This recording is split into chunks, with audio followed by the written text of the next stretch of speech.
Okay, well, maybe we'll actually convince you that the data isn't just for the upper levels, that this is something that we can all use to see how we can make our honors programs better.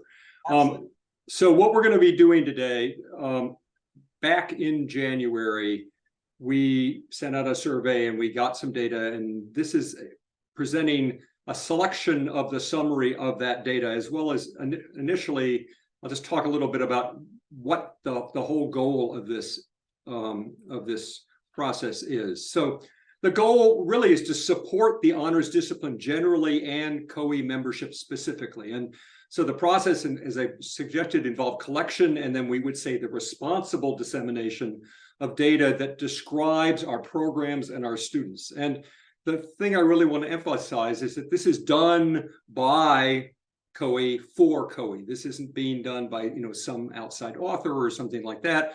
I'm an emeritus member of the executive board. I'm now the person doing the data analysis, since it was thought that since I've retired, I don't have an axe to grind here. And the way it works is that there is, at least the intention is that there will be an annual membership survey. If we can get it set up right, because a lot of the data could actually stay fairly similar from year to year. What we would like to do is make it so that you have access to your last year's data once we get this working, so that you don't have to re-enter a lot of old data. And each institution, however, has the opportunity to choose to participate or not. And that's really important. So this information is collected annually. It is de-identified. That is to say, I'm the only person who can see who it came from. It's compiled in aggregate and stored in password protected files, and then we're presenting these summaries that are aggregate summaries so that you can't identify individual institutions. So what would be the purposes that you could use this? Well, certainly I would argue that you should be using this to inform best practices within your programs and advocate for the value of honors within your institution. And so you can learn by looking at these data about how other programs do the same things that your program does. And by doing that, you can identify programmatic areas of need, but also from a larger perspective, I think we're hoping that this will help shape the scope of work within CoHE. So, what can we as an organization do to support members? Now, if we're talking about what the membership data is to be used for, it's also some things that shouldn't be used. So it shouldn't be used to identify specific programs, to rank or create any kind of hierarchy of programs, to undermine the work or resources of another program. This is not meant to be used in some competitive fashion. This is meant to be used internally for your own improvement and your own advocacy within your university. And to that end, I don't know if we've done anything formal about this. I'm going to just let you read this. But this is this non-disclosure agreement that is at the top of the summary that is going to be sent out to all the deans. And basically, this is not very legalistic. It's just basically saying that you're meant to use this for the purposes that you're meant to use it for. I don't think there's going to be any, as far as I know, any elaborate process of getting you to swear in blood that you're going to honor this. We are directors of honors programs, and so we should be honorable, right? But the data does belong to CoHE. It's not your data. Okay. So let me just stop there and ask if there are any questions just about the process, and then I'm going to go and talk about some selected summaries of the data. Is that all clear, what we're doing, what the goals are, how we're doing it? Okay, so my understanding is there's between 130 and 140 institutions represented by the CoHE membership.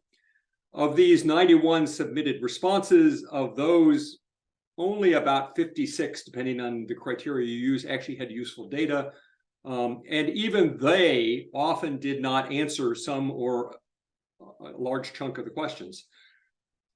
Of the 35 that I'm saying didn't have useful data, mostly they consisted of a program name and a contact person, and it looked like they then looked at the rest of the survey and went, oh my gosh, I can't do this. And that's sort of all we got. So the presented summaries are going to be based on those 56 institutions or some smaller subset of them. So what kind of I'm sorry. And then the kinds of summaries that are available, obviously there are a lot. Each one of the non-bolded lines here is a specific summary that I've generated and will be in this summary document. And they fall into these 7 categories. So you can see there's lots of kinds of things. We're looking at sort of the university context, the programmatic elements, the program characteristics, how it's staffed, the endowment, admissions, what happens after graduation, lots of different cross-cutting things. And it may actually be that one of the things we need to do is cut down some of this, because I do think that one of the problems we had with people responding was just that there were so many questions. But this is what I'm going to be giving you a selected summary of. Now, what kinds of universities do we have represented? Well, here in the top breakdown, there were 4 universities of the 56 that didn't say whether they were R1, R2, or something else. But you can see of the ones that did say, about 2/3 of them are R1 universities. And then another way of breaking things down is about 21% are land grant, 11% are minority serving, 9% are Hispanic, and 5% are HBCUs. So a fair amount of diversity. Now, originally, our hope had been that we were going to produce summaries broken down by these categorizations. But when I looked at this, it seems like some of these categories are small enough that unless there's a specific reason to, I was worried that, first of all, the breakdowns by categories would be possibly misleading, but also just that it would be too easy to identify individual institutions, and that's one of the things we're trying to avoid. Right. I see somebody raise their hand. Question, yeah, Monisha. Yeah. Hi, this is fabulous to see, and one of my questions is whether we have a sense for how whether we can look at some of these larger characteristics in relation to the broader APLU membership, because I'm curious about the breakdown of institutions within the broader APLU. Yeah, no, that's a great question. I hadn't thought of it, and if somebody will make a note of it, I can see what I can do about trying to pull that and adding a comparison that I mean, not urgent. This is obviously I mean, it's but it would be a great idea. Thank you. Okay, anything else? Okay, well, moving on then. I thought another thing that was interesting was sort of the size of the program relative to the size of the university. And this is all just for first time in college students. So in essence, not transfer students, right? And what you can see is a big range of the sizes of our programs. It's a big range of the sizes of our universities. But in general, our programs are about 2%. Their headcount is about 2% of the undergraduate enrollment of the universities that they're in. Some are a little higher percentage, some are a little lower percentage. Some actually go up to, more like 5 or 6%, and some are down as low as 1%. But that's 2% is sort of the median there. 9 of the 56 programs didn't answer the questions about the form in which the honors curriculum was offered. So here's for the 47 that did. And these are not mutually exclusive things. So we can see that a bunch of our programs offer honors courses under department-specific prefixes, although some of them have a honors-only prefix. And that there are a couple of ways that different institutions use to make sure that, or to allow students to get honors credit when they're taking courses with non-honors students. Although obviously there are other arrangements where that's not what's happening. And then also it's interesting that a number of programs have ways of doing this as part of study abroad. So a number of ways of sort of organizing how we offer curriculum. I was interested that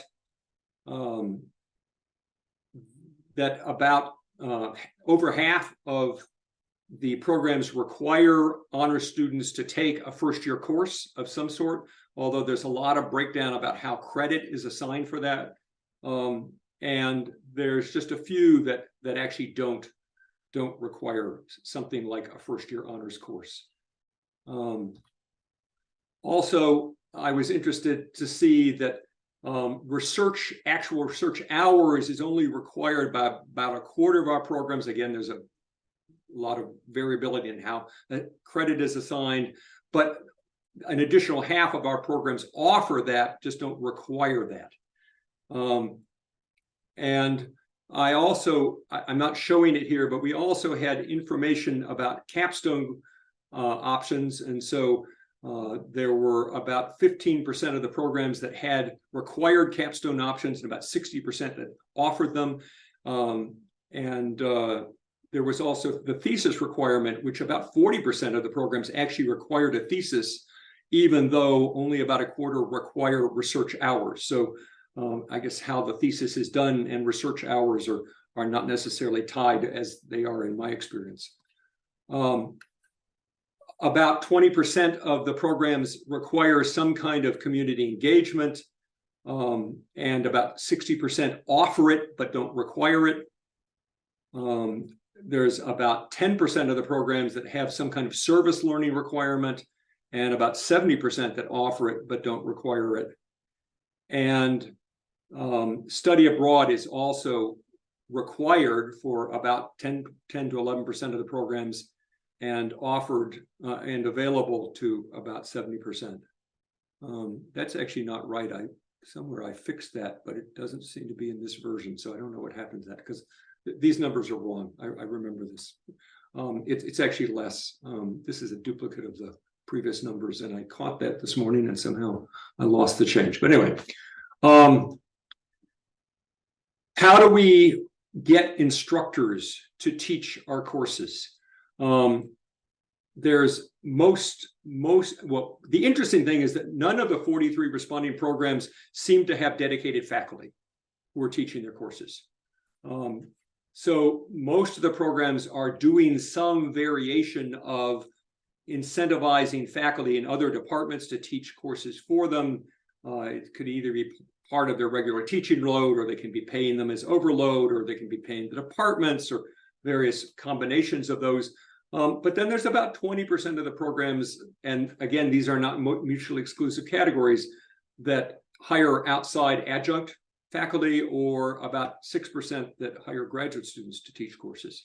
So a lot of different ways of organizing this, of figuring out how we're going to actually get faculty to teach our courses. And then this is one that I was just really interested in as someone who spent 11 years trying to raise our endowment, largely unsuccessfully. We have a number of institutions that have very generous endowments, and a few that have very generous ones.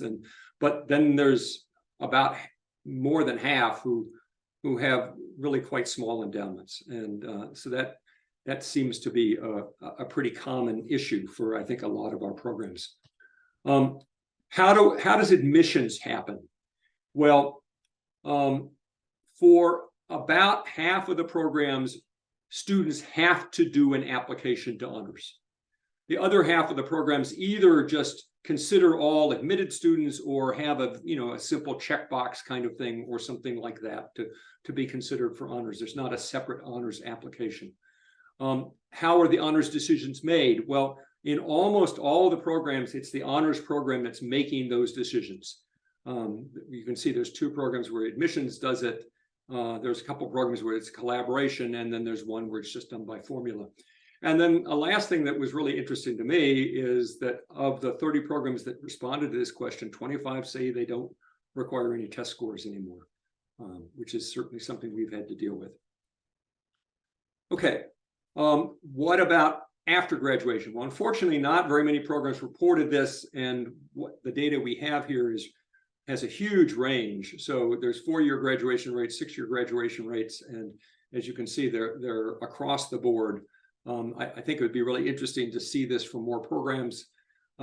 Also, what happens after graduation, it looks like, and this is pretty consistent with what I've seen in my in the UC Irvine program, about half of the students go directly from college to some work situation, and a little less than half, about 40%, go to either graduate school or some kind of professional school after they finish college.